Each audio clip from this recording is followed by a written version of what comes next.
And now, it's time for another Dice Tower review with Tom Vasel. It's hard for me to quantify what Jet Set is. And you know, when people say, what kind of game is Jet Set? Well, it's a connecting routes in Europe with airplanes, but it's more than that. It's like route connection and airplanes. It has a train game feel to it, and I like it. I like to describe to people almost as a thinky Ticket to Ride, but it's entertaining.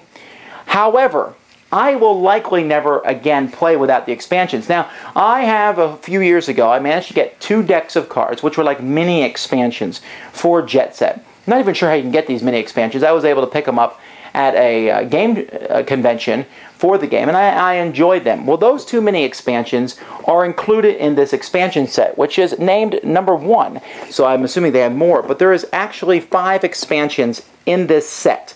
Now, one of those expansions is just more cards. The 2 more of those expansions are the ones I just talked about, and then there's 2 other expansions. You can mix them all together, just use 3, 4, 5. I've used up to 4 of them at one time with great success. I think you could use all 5 and be okay. But you can mix and match them, and it adds a lot of variety to Jet Set. Variety, which I think actually is critical at this point, because I enjoyed it so much that I won't play without it again. I'm getting ahead of myself. Let's look at the game.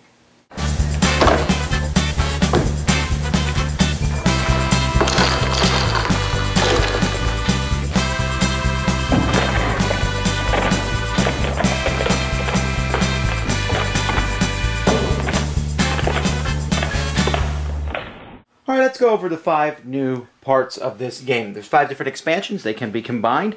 The first expansion simply adds more cards to each of the decks. If you'll notice here in the top corner, you'll see DL standing for Distant Lands, and you can see this is the regular flights of cards and how the decks have gotten thicker. Basically, we've practically doubled the number of cards in each of the decks.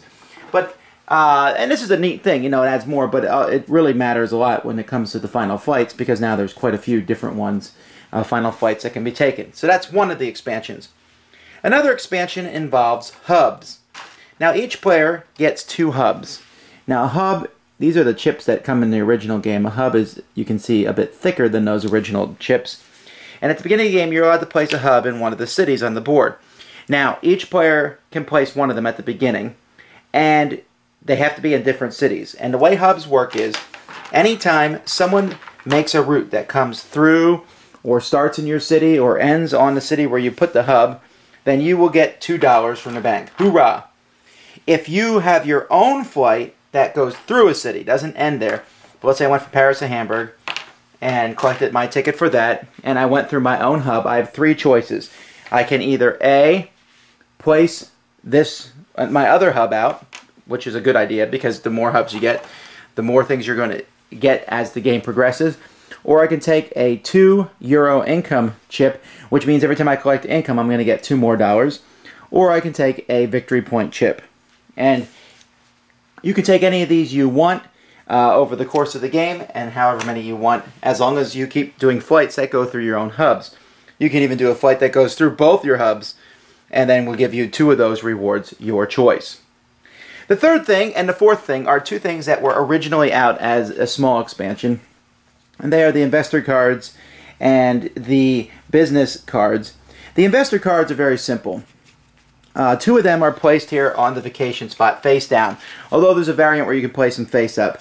And when a vacation card comes up in the original game, then players will get money depending on whatever. Like, for example, on this one you get money based on your score. On this one you have many different flight cards you have. On this one, everyone just gets $25. Here, everyone gets money for whoever has the most of each type of card, and the fewest cards, etc.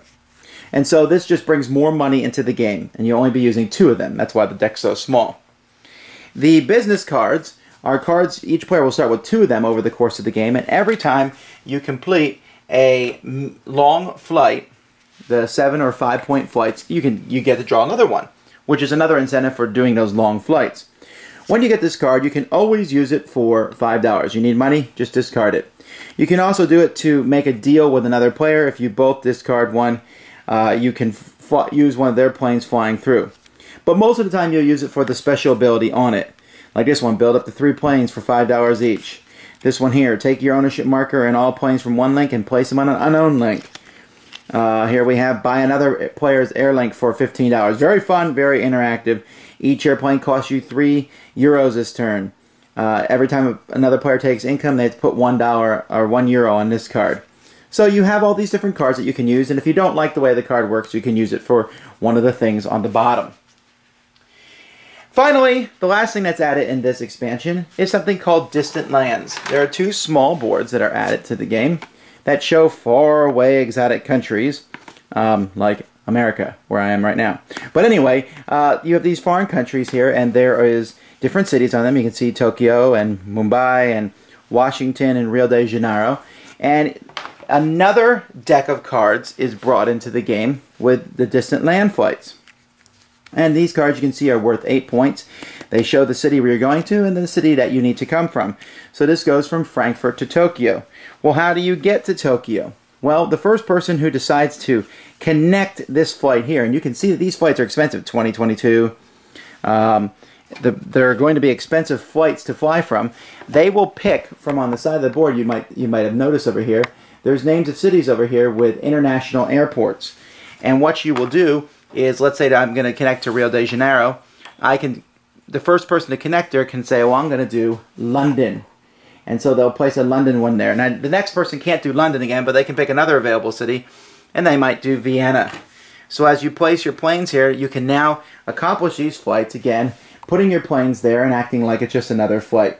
This doesn't do anything other, I mean, they're very expensive, but the cards themselves are 8 points each, and they have 5 income on them too. So there's some very powerful benefits to them, but it's very expensive to set up. There's also a vacation card set up in this deck too, in case people get so caught up doing Distant Lands.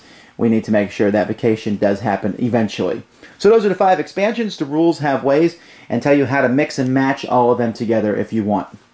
So let's quick get my thoughts on each of the expansions. First, the extra cards. Fantastic. Use them all the time. What's the point? More cards, extra thing. Same feeling I have as I had towards Ticket to Ride. More destination routes.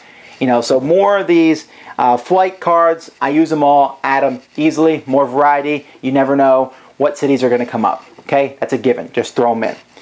The businesses. I like them a lot because, hey, it brings in more money to the game. If nothing else, they're worth 5 million euros each. That's good enough. You can use them for money, but they also give you some cool cards and sometimes allow you to do a bit of a take that, bam, in your face interaction, which is enjoyable. Some people aren't going to like that, so they might pass on this, but I find it fun. Investors, well, seriously, that's just for people who want more money in the game, which again, I'm one of, because the more money, the faster the game progresses and the more routes that can be built. I would prefer to play with investors face up because it's really annoying to not know what's coming and it says, oh, the person has the most different cities connected gets points, and that's almost like a shot in the dark, so I'd rather play with them face up. Hubs, great. Hubs adds another layer of interactivity to the game because you put the hubs hoping other players will go through them and that you can go through them. If you get a hub in the right city and in the beginning you think, oh, these cities that are well connected are the best cities, maybe not. Sometimes sometimes it's best to hold off on your second hub until you figure out where all the routes are going to go, and then sticking a hub where all those routes will be going through that one city, that's a good idea.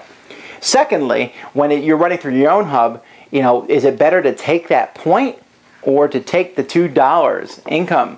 At the beginning, of course, you want income, so you'll take those. You don't even think, you're like, oh, income.